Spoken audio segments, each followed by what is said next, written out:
Good afternoon, everyone. The president shows up.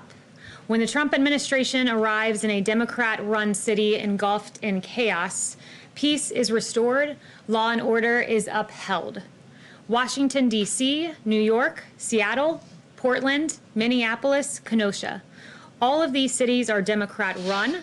All of these cities have experienced anarchy, violence, and destruction in recent days.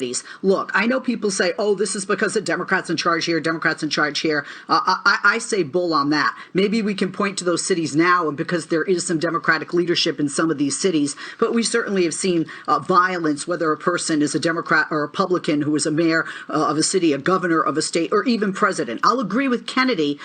Look, if you reelect Donald Trump, this isn't going to disappear overnight. And if you elect Joe Biden, this isn't going to disappear overnight. But we do need leadership to come up with something that addresses the underlying problem. Otherwise, this is not going to stop for a very long time, because every time something happens with regard to the police, something happens with regard to an African American as a victim, we see more anger and more protest. Hang on.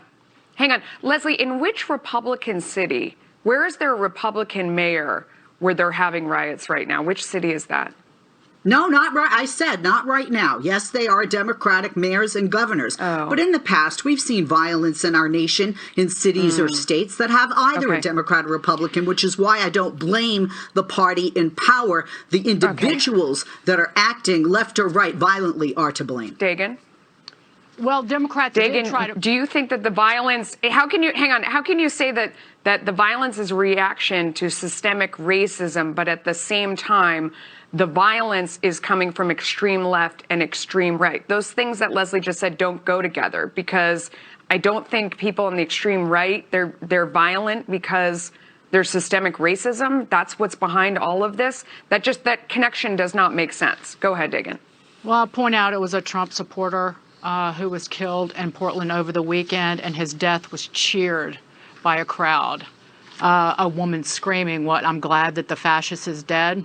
So let's remember that. And let's remember that Democrats far and wide blamed President Trump and the presence of federal officers protecting a courthouse in Portland for that very violence. Mostly peaceful protest, except for those doggone federal officers protecting federal property. Well, they stepped back. And guess what? The violence continued week after week because of in part, no leadership from a feckless mayor, no leadership from a feckless governor, both Democrats who had removed the power of the police to step up and use riot tactics in this instance.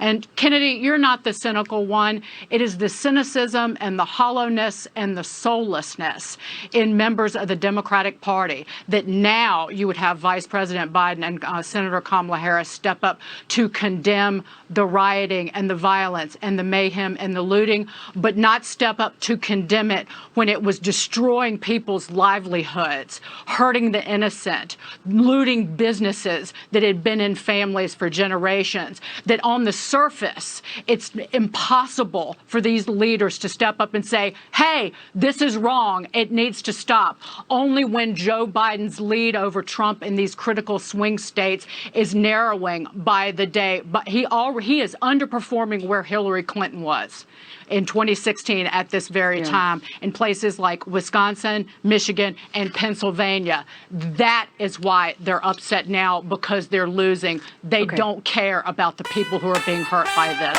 the innocent.